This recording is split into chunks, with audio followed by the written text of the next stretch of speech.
1, 2, 3, 4. Yes. Okay, good. That was not the majority.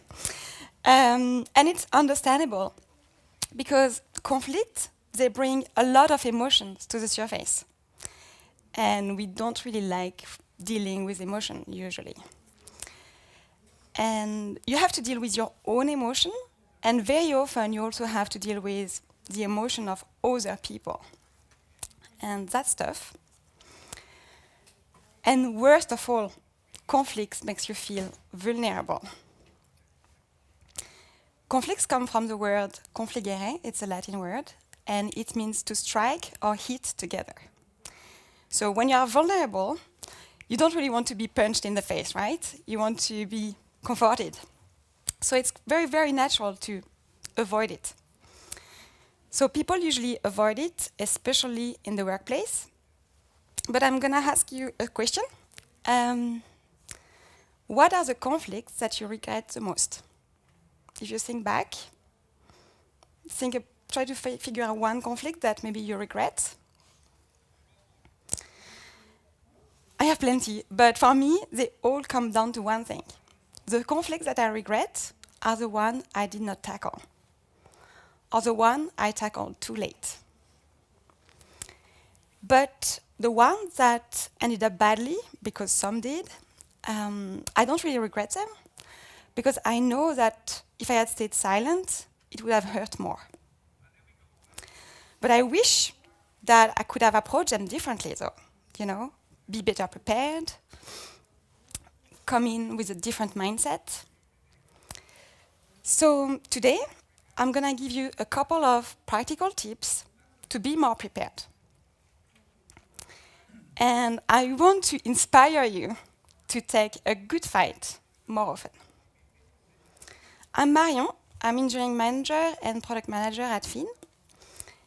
And as a manager, I interview people. And my goal in the interview is to know, well, what makes those candidates thrive and if we will be able to deliver on that. So I usually start with a question and ask them, can you describe to me your perfect day at work? So very invariably, people start saying, perfect day at work, a good hot beverage. Usually it's coffee, but sometimes, tea lovers as well. And then they want a couple of social interactions during the day. And especially, they want a lot of time dedicated to coding. And if it's a perfect day, they want to push something into production. So if you think about it, what they appreciate is a sense of productivity, something got shipped, and a smooth workflow. When I need to dig a little bit deeper, I ask them about their ideal work environment. And typically they will mention a supportive leader and, friendly colleagues. And some practical amenities, maybe the canteen, the discount at the gym, this kind of stuff. But really nothing too out of the ordinary. What I would like to hear, and I'm really hoping I will hear that sometime, is, what I love? I love problem solving. And that requires a good debate. It requires that people openly disagree, find common ground, and gather around a solution. So for me, the best work environment is a place where I can say anything. It will be safe enough to address anything. The day someone tells me that in an interview, they will grab my attention. So maybe that was the first tip for your next interview, but that's not related to the conflict part. So I don't ask people about their dream team, but I'm going to tell you what I think is a dream team. So for me, a dream team has members that are diverse enough, because then they can have different opinions. And they are engaged enough, so actually they will do something about it and tell me about their different opinion. And for the leader, well, he has to be courageous enough to create a psychological safe environment and facilitate those debates. So today, we are going to focus at the team level, because that's very often where most of the conflicts appear. But you can apply those principles that we are going to see in any kind of setting where you have more than one person involved, right? The basic definition of a team is 2 or more people working together. In the workplace, if you take a little bit more corporate definition, you will find working together toward a common goal. What I would like to have as a definition is something that says that we need to be united to achieve a collectively discovered goal. Why do I say that? Well, I don't know about you, but me, I don't know what I will be working on in 6 months. I don't know what I will be working on in 3 months. Actually, now we are in the planning process, so I have no idea what I will be working from June. So, and I'm the PM, so I should know. But I'm really counting on my team to help me find out what we are going to do in a couple of weeks. So finding that common goal, well, it's not always easy because we don't always agree from the start. So it doesn't have to be always pleasant or even smooth, but it should be rewarding. So to make the journey a little bit more enjoyable, we are going to try to upskill your conflict game and aim at having good conflict. But now is the time where I'm telling you that I miserably failed, not too long ago, not too far away. And by that I mean I was already preparing this talk for NDC, so if you had asked me, how confident are you about dissenting? I would say, yeah, not too bad, maybe a 6, on a 1 to 10 scale, 6, 7 maybe. Well, it doesn't always help because you have this knowing-doing gap. But usually I'm not that bad, but that time I failed. So I saw all the red flags. So let me show you the red flag. I analyzed some data and I found out that on the surface it looked good, but beneath it I could see that it shows something unfair to me. And that triggered one of my core values, fairness. I got annoyed. There was nothing I could do about it. I just got annoyed. And then I was tired because I did not sleep very well the night before. So that did not help me to control my feelings. And then I decided to do something about it right away and book a meeting. And I did not really build a fair process. I did not say what I wanted to discuss. I did not give any heads up. The recipient wasn't prepared. And then I had an idea about a solution, because I always try to find solutions. But I did not really think about how should I get that person there. So that was not really good. But I have the facts, and that's very important in a conflict to be fact-based. So I had the data, and I don't know why. I brought chocolate to the meeting.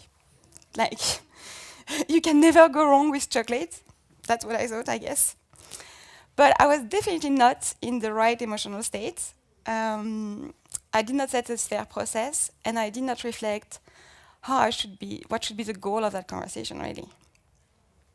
But the discussion did not go too bad, given the circumstances. But I could definitely have done better. And I've been working for almost 20 years, so I had my fair share of conflict mishap. And unfortunately, I'm not sure that one was the last one. Still a long career to go. But I've been getting a bit better at handling those conflicts. And the first time something clicked is when I took a coaching course. So I was pregnant with my first child, and I was already a manager by then. And I panicked. I was like, so I come from France, and in France we have 3 months maternity leave, and now I work in Norway, and we have very long maternity leave. And I thought, what am I gonna do for 6 months? And then, having a child, I felt, I have to be prepared. So I signed up for a 6 months coaching class online. And it did not turn out to be a bad thing, actually. It was really a good investment. Probably not the best timing. I wouldn't recommend it, but, That's when I came across the SWOT model. And we're going to talk about that today, the SWOT model. And after that, I invested a lot of time in trying to understand how we are wired as human beings and learning about the latest development in neuroscience and focusing on self-awareness and empathy. The soft skills, the hard one. So the agenda for today is to get you through a quick summary of what I have learned about conflict. So let's dive in. Those 2 techniques are not good resolution techniques, just to say. But I'm curious, which one do you prefer? What is your go-to? The ostrich technique? No, shoving your head in the sand and waiting for the storm to pass? Anyone doing that here? Yeah. Well, I do that too, but I can only do that for a little while, because if I can't hold it very long. The more and more I wait, and the more I get upset. And in Norway, we have this saying that is like, det ordner seg. It will work itself out. Yeah, I'm not patient enough for that. The drama queen? Anyone liking the drama queen? Yeah, 1, 2, 3, yeah. Yeah, I mean, slamming doors and, yelling. Oh, I love it. Well, I'm French. It's in my blood. But, the display of untamed emotions is not really what you can go for in the workplace. So, what is a good conflict? Well, a good conflict has 4 characteristics. And they protect both the individuals and the team. So first, they focus on topics and not people. It's about what, not who. And then they put the team success before the individual interest. It's not about you or me, it's about us. And then they're addressed quickly. You want to nip them in the bud, you don't want to let them grow. And you want to move forward. So it's about now and not later. And then they are solution-oriented. They look for options to solve the problem, not a long root cause analysis of what happened and where is the blame. So they focus on the future, not the past. And I know a lot of talk are about psychological safety, and it's a big buzzword, but to take up a fight, you need a foundation of psychological safety.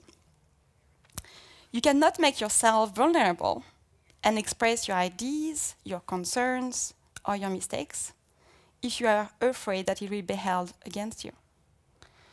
So you need to know that the context is safe for interpersonal risks, that you have the permission to be candid. The next thing you need to have a healthy conflict is a combination of fighting and uniting. Let me explain you why. Fighting enables you to get the best idea. Because if you have a good idea and nobody comes and add to it or try to push you a little bit, you're not going to get to your best idea. And then the uniting part, well, it gets the solution implemented. Because if in the end, you go out of the meeting and everybody goes and do whatever they thought they should do anyway, well, you're not going to get anywhere. But what about uniting without fighting? Well, it's called groupthink. when everyone always think alike and, well, we just take the first solution that comes up. And it might not be the best one. Or if it's the best one, it's maybe due to chance. So you can't replicate it over time. But it's a smooth working environment. But that's not why we are here. We want to learn how to do a good conflict. So we have seen what a good conflict looks like, and now we should understand how we get there. And it's all start with your thoughts. So I'm going to work you to this framework. And so how does it work? So if something happens, and that triggers a thought. And that thought triggers a feeling, and that feeling triggers an action, and that action has some results and consequences. Simple. So now we are going to try it out. Take off your phone, go to Slido, and imagine that you are currently in a room. It's actually 9:16. I did not time it too bad. So it's it was 9:18, but okay, it's 9:16 or 18, whatever you want. And you were waiting for a colleague that should arrive at 9, and he hasn't shown up yet. And you were supposed to have a 1-hour conversation. And this colleague should have given you some information so that you can meet a deadline. So what are you feeling? But not feeling. What are you thinking? What are you thinking?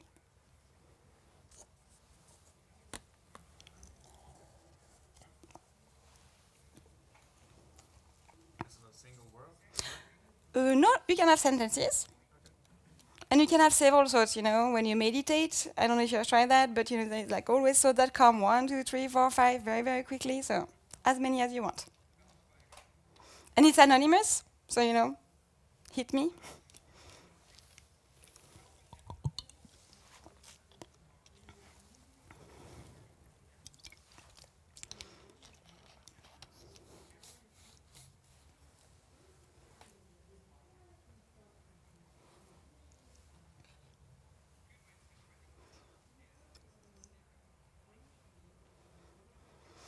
Well, we are getting a lot of feeling out there, a lot of thoughts as well. So, I mean, it's very important. It's very good to be aware of your feeling. But now we're going to start with the thought first. So, I really like the probably had a good reason, because that's probably, you know, the thing that's going to put in the best mindset. You know, something has happened. I'm going to be curious, and I'm going to wait to see what happened. No respect for my time. I like this one because that's very natural to feel that, especially depending on your background and your education. My dad, he was always 5 minutes earlier to every meeting, and that really stick to me. So when someone is late, if I think about my dad, I get very annoyed. But yeah, so if you are thinking that the person is late because it's disrespectful to you, you are gonna feel anger and annoyance. And I saw something might have happened. I saw it there. Okay.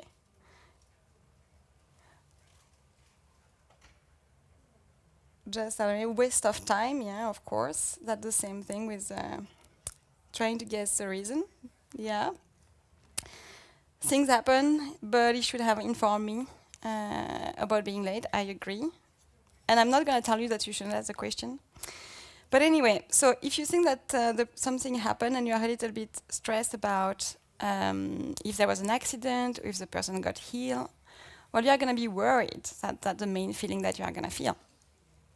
And let's try to see what is the next action after like this feeling. So the first one, disrespectful and anger and annoyance.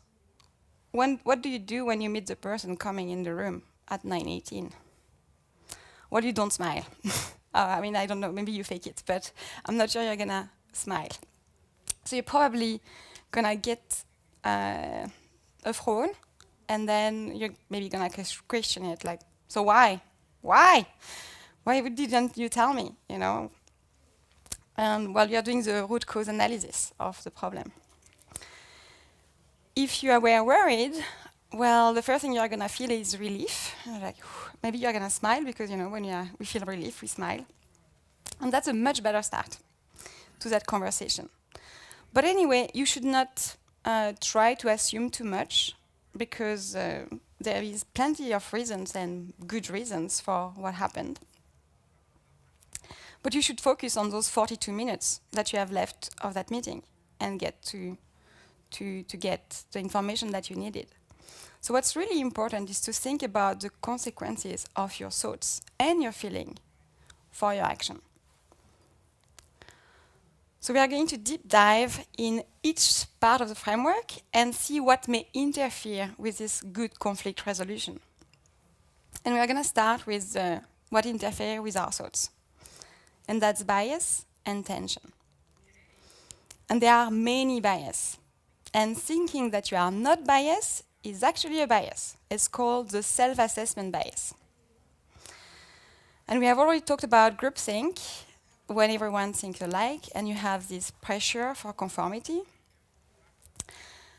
And we will look at 4 more biases during this talk: confirmation bias, stereotyping, in-group bias, and naive realism. Naive realism. It's important when it comes to conflict, because it is the belief that you or me, well, we see the world objectively, right? And the other people who do not agree with us, they must be uninformed, biased, or irrational. In short, you think that you are surrounded by idiots, and you are the only one who gets it. Well, I'm not saying that you don't get it. Your experience is valid. My UX colleague is really good in interview to tell our users that your experience is valid. Everyone has a valid experience, so remember that. But your experience is a combination of many things. Well, it's what is happening right now, but it's also very situational. For example, judges are known to be giving worse sentencing just before lunch, you know, when you are hungry. Yeah. And what about the weather? Anyone feeling a little bit more agreeable when the sun is shining? I do. And what about sleep? I definitely feel more agreeable when I have had 8 hours of sleep rather than 2. So you should be able to challenge your validity of that thought, you know.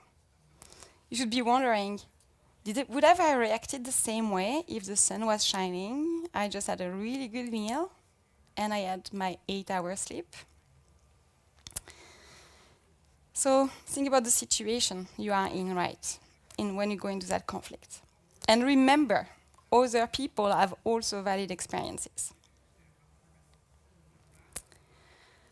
And then you should try to understand, why are you reacting the way you do? And it's good to know that what upsets you the most is linked to your values. We all have some personal values. Here you have 50 different values that we use at work. And you should be able to rank them.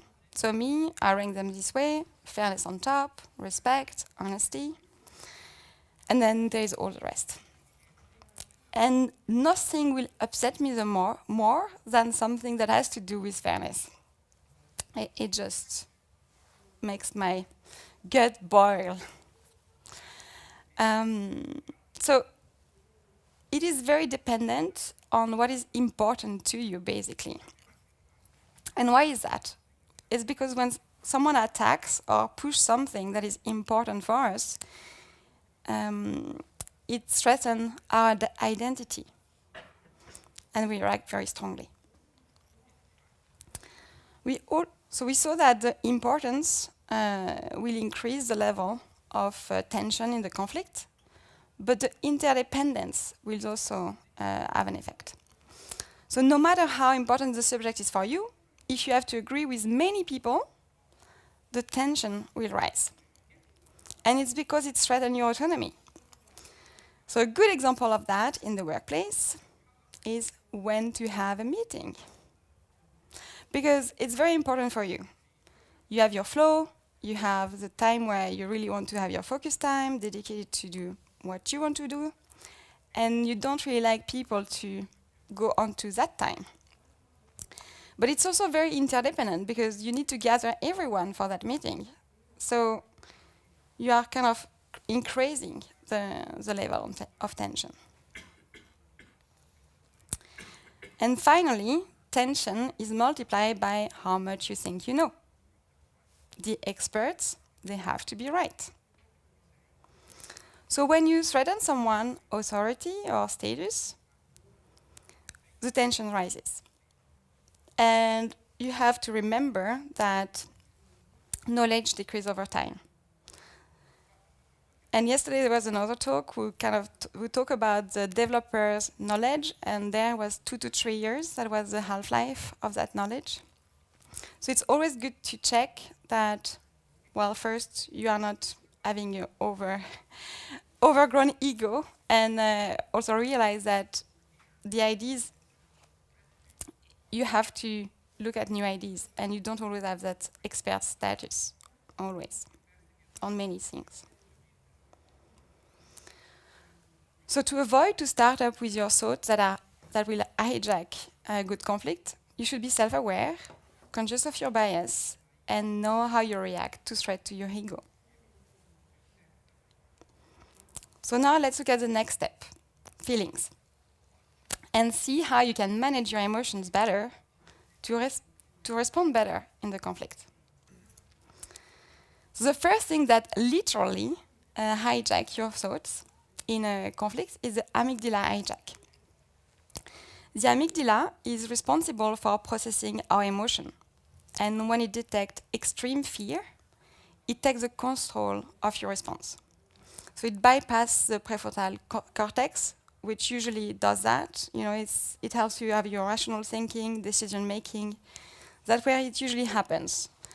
But the amygdala comes and bypass that.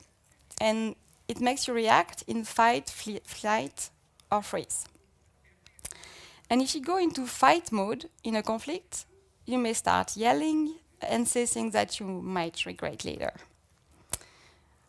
And you cannot avoid it. I mean, it's a primitive instinct, but you can recognize it and regulate it.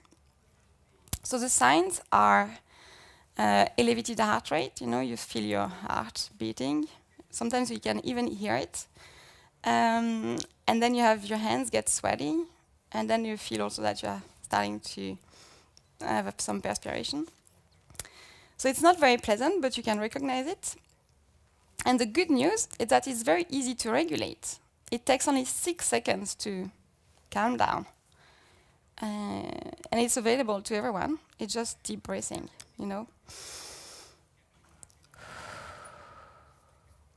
Probably need to do it twice so that it's 6 seconds. Just doing it once now. But that's very simple. And then you can really feel your heart rate go down. The second thing that impacts your thought is actually your feeling. Neuroscientists, they don't really agree on what comes first, the chicken or the egg. And same thing with feelings and thoughts. The thought or the feeling. And we saw that your thought affect your feelings, but your feelings also affect your thoughts. And that's where we can leverage it. So let's see. As human beings, we have many feelings, and we can classify those into 4 different groups, depending on how much pleasant the feeling is and how much energy is required. So we all want to be in the yellow or the green most of the time. So yellow, it's pleasant and you are energized. That's when you are in action. And green, you are relaxed and in a pleasant state. So nice too. In a conflict, you will be in the red because you need action. Well, it's probably not very pleasant, so you are in the negative part, but you need to have action because you need to take up this fight. And before or after, if it has not been dealt with properly, you might end up in the blue, like the despair zone. So we can classify those feelings. And what's interesting is that as human beings, we can feel several things at the same time. So if you go back to the example of the colleague who was late, you could have feel worried because you don't know what happened to them. But you can also feel irritated because you have that deadline and you would really like to meet it. So you can have two different feelings at the same time. And those ones are in the same quadrant. But you can also combine feelings that are in different areas. So for me right now, I'm on a stage in front of people, so I'm a bit stressed. But I'm also excited because, well, it's a good opportunity, to convince you to have good fights. So I can feel those two things, but I can try to think that it's better that I focus on exciting and excited, because then I can have a better time, you can have a better time, much better for everyone.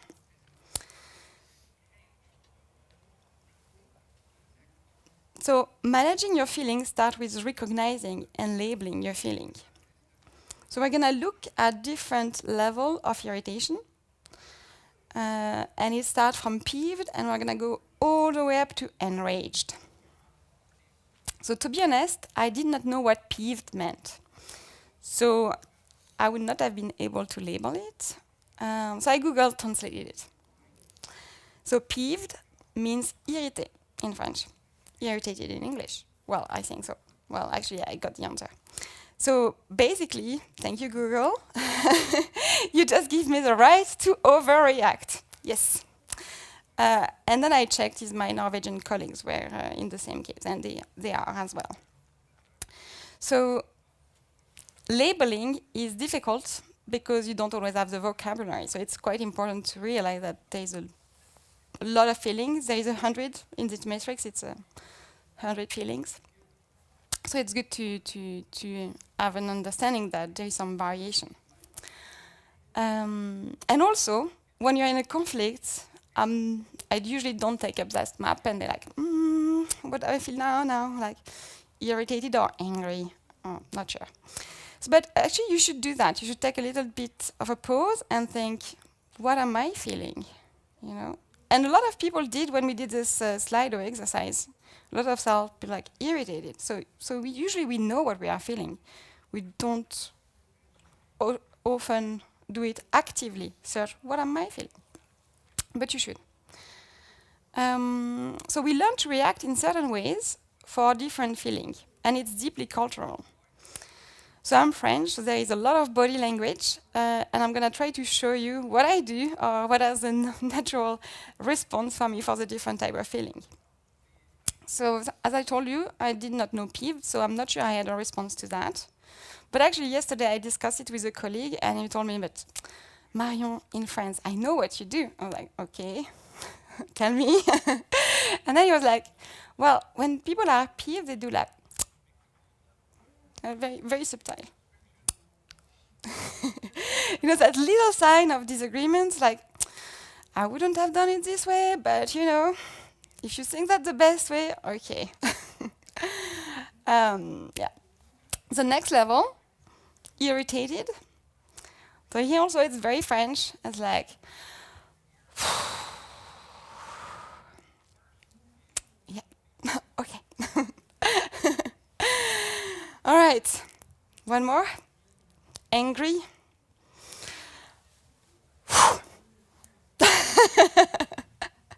I'm not gonna do the other ones. Better for everyone. But the idea is that there is a gradient of reaction, and you should be aware that you catch yourself in your reaction. I should try to ask my husband, who is Norwegian, what he does, but like, I have no idea. I think maybe I frown more. Yeah, maybe. Yeah. So, but the thing is that we're not always aware of how we respond to all those different levels, and we should try to be more aware of it, because then you can catch yourself. And if you don't have a response to everything, you might sometimes overreact because your brain will go to the closest one, and usually higher. So if I didn't know that when I'm peeved, I do, then I will do, yeah, overreaction. So how do we leverage our feelings to respond better in a conflict? Well, one of the feelings that is very easily accessible and that doesn't require you to be like super happy is surprised. You can always make your feel surprised. And I'm gonna show you how you move from shocked, which is very, very close to surprised. So when you are shocked, you are kind of thinking, what the hell happened? You know, what the hell? But when you're surprised, it's like, what happened? Like, you know? And it's a very small tweak. But if you manage to look with curiosity in the situation, you will be on the more positive side. And you can ask a lot of questions when you look at curiosity with this in the situation, like, what happened? What is the other person's perspective on that subject? What is the motivation behind that? Why do I feel this way? What value triggered my response? Is it because of my upbringing? Something that I learned? I don't know. Many things that you should wonder about. So curiosity is a superpower, and it can help you respond better in the moment. And after a while, it might become your new automatic response. Because our brain is neuroplastic. And the best way to hack your emotional response is to rewrite your operative system.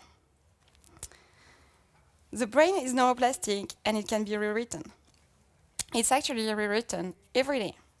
Every time you repeat something, you get better and faster at doing what you do and repeat. It's because it makes stronger connection between your neurons. So if you start trying to see, so if you push yourself a little bit more curious every day, well, it will become easier every time. So rewriting your emotional response has an impact both on your thoughts and your action.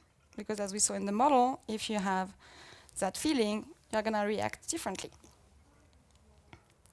So let's move on to actions. So you remember, to have a good conflict, you need both to fight and unite. And that is in the action part of the model that you can do that. So, have you ever thought after a meeting? Now we're gonna do some polling here.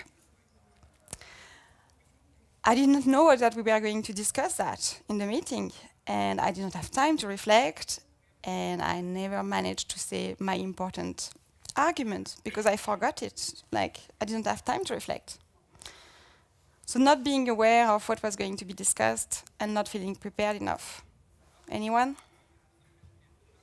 Yeah, that happens. Another one. My opinion did not matter. The decision was taken before I even get in the meeting. Anyone? Yeah. I did not get to say what I wanted to say. Other people were talking way too much, and I never got a chance. Yeah. I tried to say something, but people were not listening. Yeah. Well, that's exactly what you want to avoid, you know? You want to avoid people to feel that way. So you want to listen. And the only way to have a good debate is to get others' perspective on the table and really listen. So what you need to do is to let them prepare so that they know what they are supposed to do, can bring their argument, their best argument to the table. And you need to understand. So you need to listen and really listen actively so that you get the essence of the message. And then if you talk about unity, well, you need to have this fair process, because if people feel that they were not listened to and they didn't manage to get their opinion through, you are not going to buy consensus. So you need to to have this fair process and then agree responsibly. Not say you're going to do something and not deliver on it. That's not going to get anything implemented.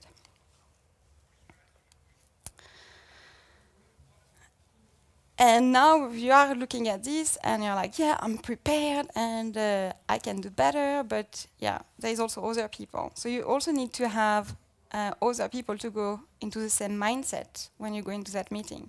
It's a conflict is a problem to solve with other people.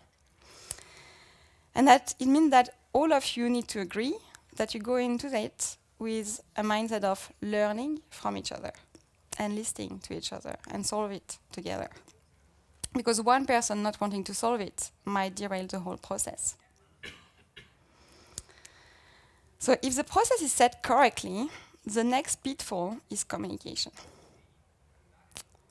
I don't know about you, but me, I have heard a couple of times in my career, communication is not what is said, it's what is heard. And what that means is that you can have all the best intention in the world. If the recipient doesn't get it, that doesn't count. Because you have some filters and distortion between what you wanted to say, or what you thought you said, what you wanted to say, what you actually said, and what got heard. And at all those points, things happen. And I've been working a lot on trying to be crystal clear, and you can do that too. But the most efficient way to know if people have actually heard you and heard your intention is to ask. Did I communicate my message clearly? I would like to hear what you heard. Anyone want to try? Help me to see how that sounded. So we ask feedback every time. A lot of time we are pushed to ask feedback. But if we don't ask the feedback when it's crucial, then we are not doing it right.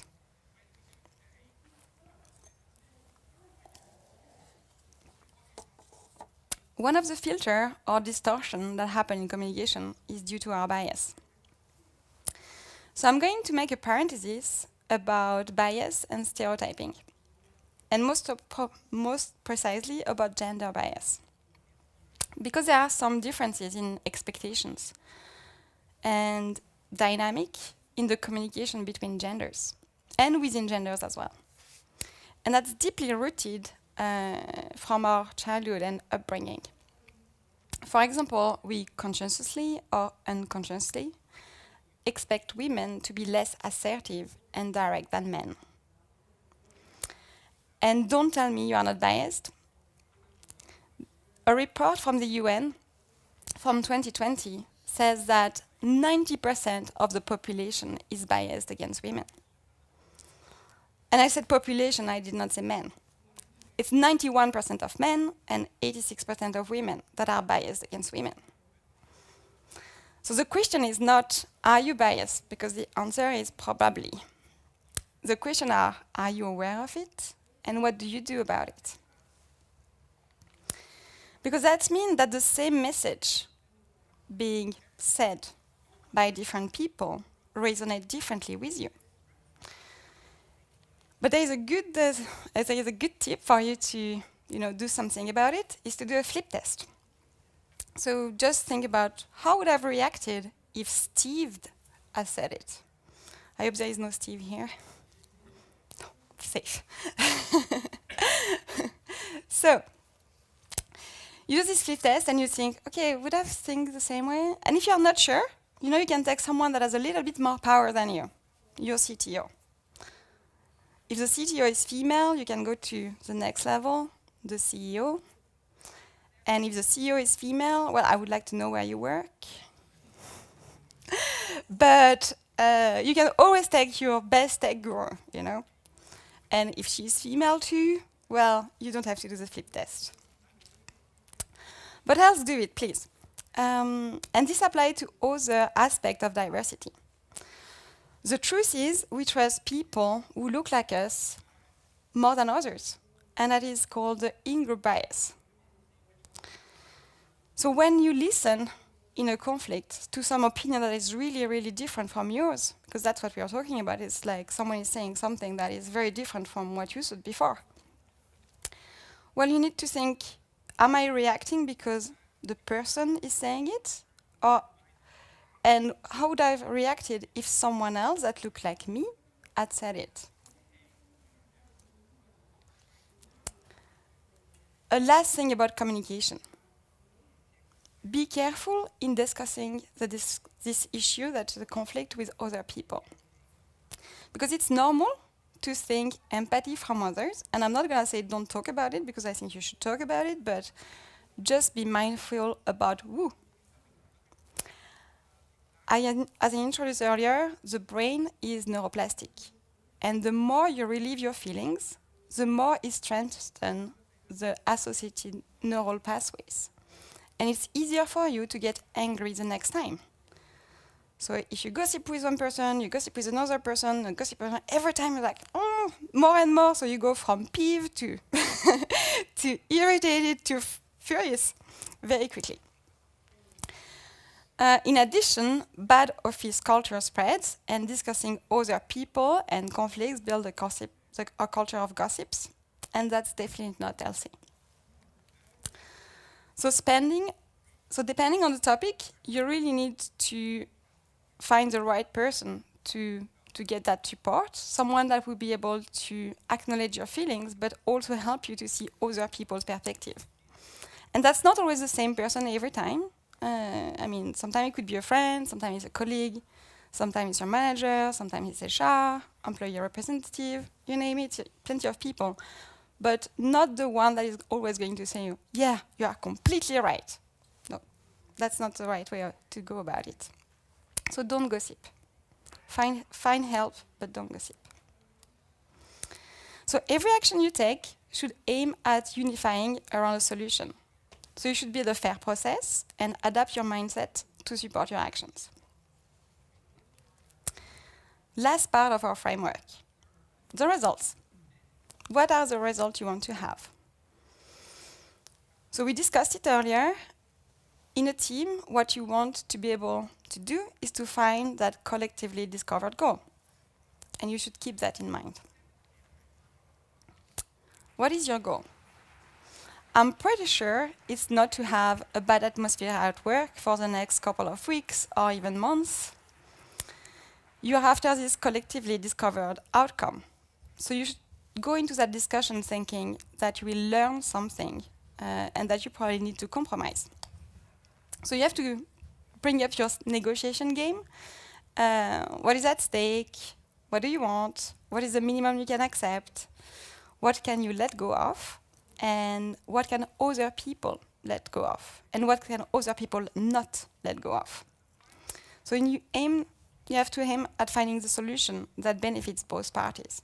It's a win-win game. And then it's time to do retro planning. You know, when you look at what's your goal, and then you work backward. So you take the end in mind, this collectively discovered goal, and then you draft your action plan. And now we are going to take it further and hack the system. So you need to reverse engineer the model. You just need to start at the end. So you start with the end in mind, that collectively discovered goal, and then you work your way back. And you craft your action plan. And then you think about, what emotion should I be feeling at that point? Probably curiosity is the one that will always apply. And finally, you can rewrite your thoughts, eliminate your bias, and give people the benefit of the doubt, and check your ego. I actually had a follow-up meeting with a different person on the exact same issue, and I'm happy to report that it went much better. First, I did not have the meeting right away. I took it rested, emotions under control. And then I made it a fair process. I informed on what I wanted to discuss. I sent the data in advance. I also recommended to look at even more data. And finally, I was clear on what I wanted to get out of that meeting, and I communicated it very clearly. And it was still fact-based, but that time I did not bring chocolate. It was a virtual meeting, so it would have been a bit odd. But one big learning from the whole experience is that taking up a conflict actually builds trust. Because I did not know very well that person. And I felt so much more connected after the conversation was over. And of course, I said at the beginning that you need to have a base of psychological safety and trust. And that's always a better starting point. But you can actually build or reinforce trust by daring to speak up. So, are you ready to welcome a little bit more conflict in your life? Well, I was born ready, or at least more than others. Because as we will see, the level of conflict is cultural. Even in a small region like the Nordic countries, people react differently from confrontation. So in Denmark, people may be more comfortable with confrontation than in other Nordic countries, such as Sweden, where they really want to avoid it. I am French, so over there. And in a confrontational culture, disagreements are often viewed as positive. It's rather normal. It's an aspect of communication that it adds to life. And those conflicts, they can be addressed openly and directly, and even in front of others, which you might not want to do in other countries. But it's not taken personally, and the relationship usually remain intact. So debating and engaging is really considered a national sport. Can you see where you are on that spectrum? Well, those placements reflect the typical behavior of people from a specific country. But there is a lot of variation in countries, in the population in those countries, and not everyone behave the same way. And it is also something that can change over time. Because for me, I would not place myself as far on the left right now. I've been living in Norway 15 years, and it kind of rubbed up a little bit on me. So I cannot claim, though, that I'm completely Norwegian either after 15 years. But the placement is something a little bit fluid, Not everyone is stereotypical to their country. I just wanted to illustrate it a little bit more and show you how contrasting attitude you can see it in the population. So, in France, you get advice by newspaper on what topic you should take up when you have a nice time as Christmas. And in France, well, you get a lot of hot conflict topics, like politics, it's number 3 on the list. And in Norway, you get a list of what to avoid to talk about. And politics, it's off the table. But culture is not just about countries. It can be a product of an industry or a company. In the tech culture, we have the concept of radical candor. And it's promoted, and you are asked to give honest and direct feedback, increases the level of confrontation. And if you have read the book about Netflix, you also know that a company culture can be very strong, and it can have an impact on the level of disagreement in the organization. So the base level of conflict is cultural, but if you want to increase conflict, you should bring more diversity of thoughts, because that's what it's all about, those opinions. And people, diversity, brings diversity of thoughts. It's about bringing people with different life experiences so that they look at life differently than you, and they bring those different perspectives. That's how individuals with diverse background can challenge each other's and the status quo, which is great for innovation. And if you can't accept that diversity of thoughts in your employees, you can accept it through user interviews. And it works. Diversity is profitable. having a gender bias, no, not the bias, no bias, a gender diverse board increases the likelihood of financial outperformance by 25%. And ethnic diversity, it's 36%. And a fair question would be to ask, what about ethnic and gender diverse? What would that bring? Well, there is no data, so I can't tell you. And teams, they are limited in size. So you may not always have access to people with the diversity of thought that you want. And then you can search for external data that broadens your understanding of the topic that you are discussing. It can come from books, science, podcasts, whatever you like. As long as you don't look for things that just confirm what you already think, because that's confirmation bias. In the workplace, illegal behavior happens.